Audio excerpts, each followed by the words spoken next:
पीले दांत वाली बहू। रंजना कभी ब्रश नहीं करती थी। उसे कितनी बार उसके माँ बाप ने डांटा, लेकिन उसका कोई असर उस पर होता ही नहीं था, जिस कारण से उसके दांत पीले पीले हो जाते हैं। शादी के बाद।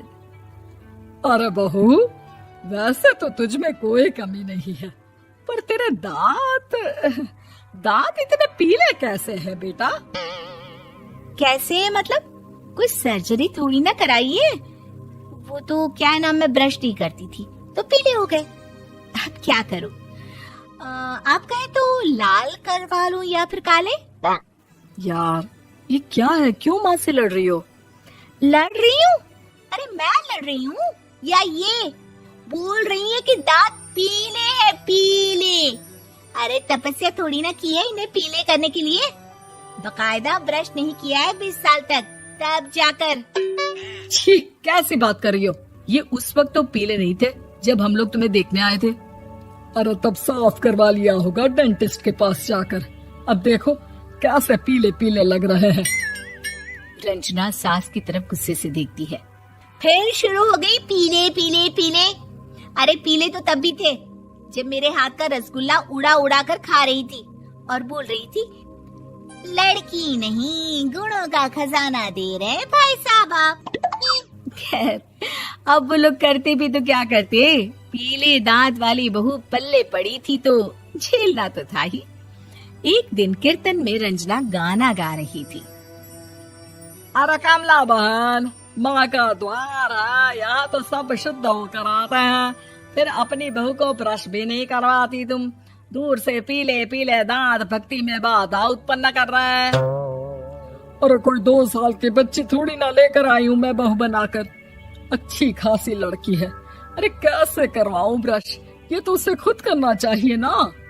अब माँ बाप तो इसके जैसे तैसे निपटा दिए, ये नहीं सोचा कि सास कैसे संभालेगी।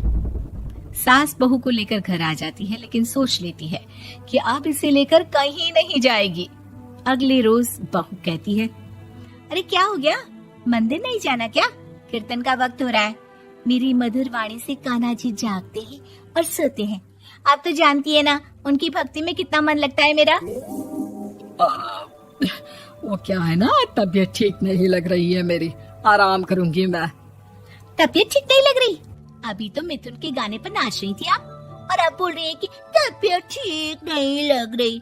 अरे भक्ति में मन लगा लो सासू माँ, ऊपर जाना है, क्या मुंह दिखाओगी आप? हाँ? सास को बहू की बात पर गुस्सा आ जाता है। मैं क्या मुंह दिखाऊंगी, इसकी चिंता तो ना कर, समझी? अपने मुंह की चिंता कर, जो ये पीले पीले दांत लेकर हर जगह पहुंच जाती है। पता है लोग कितना मजाक बनाते हैं।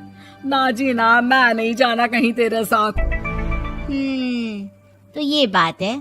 कोई ना, मत जाओ, मैं अपने कमरे में ही बैठकर भक्ति कर लूंगी। ऊपर वाला दांत थोड़ी ना देखता है, मन देखता है, भावना देखता है। और अरे बस बस, तू सब कुछ दिखा, बस ये सफेद चमकदार दांत ना दिखाना किसी को, है? जा यहाँ से। बहू को सास की बात का कोई फर्क नहीं पड़ता, वो तो जैसी थी वैसी ही रह जाती है।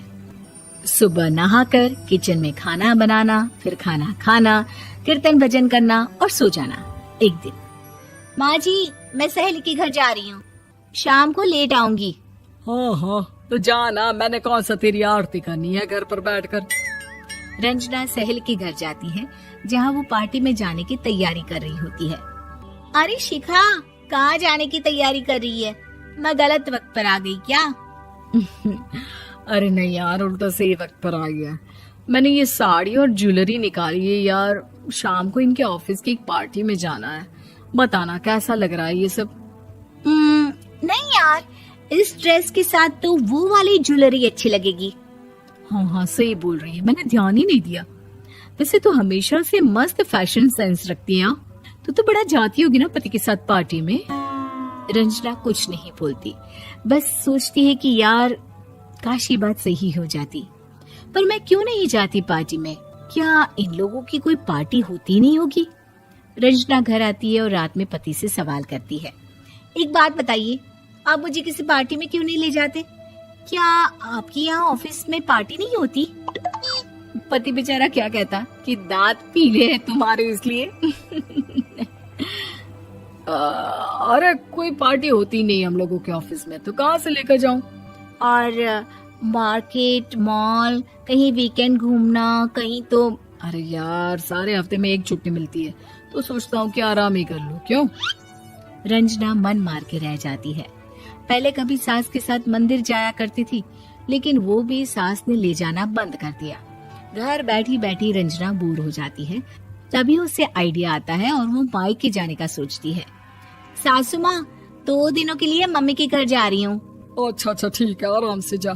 और हाँ, माँ से कुछ अच्छी आदत सीख कर आना कि कैसे शरीर के हर भाग की तरह दांतों की सफाई भी जरूरी होती है, समझी? शुरू हो गई ना आप। वो लोग आपकी तरह नहीं है कि छोटी छोटी बात का बतंगड़ बना दे। उन लोगों के लिए मैं मायने रखती हूँ, ना कि मेरे पीले पीले दांत। रंजना माँ को बिना बताए उन लोगों को सरप्राइज देती है, लेकिन जैसे ही वो दरवाजे पर पहुंचती है, अंदर देखती है कि घर वाले कहीं जा रहे होते हैं। अब माँ, काश रंजना दीदी के दांतों वाली प्रॉब्लम नहीं होती, तो वो भी हम लोगों के साथ चलती ना बुआ जी की बेटी की शादी में। हाँ बेटा, लेकिन अब उसे कौन समझाए कि उसको उसके पीले दांत नहीं दिखते, लेकिन उसके आसपास के लोगों को कितना एम्बैरेसिंग फील कराते हैं।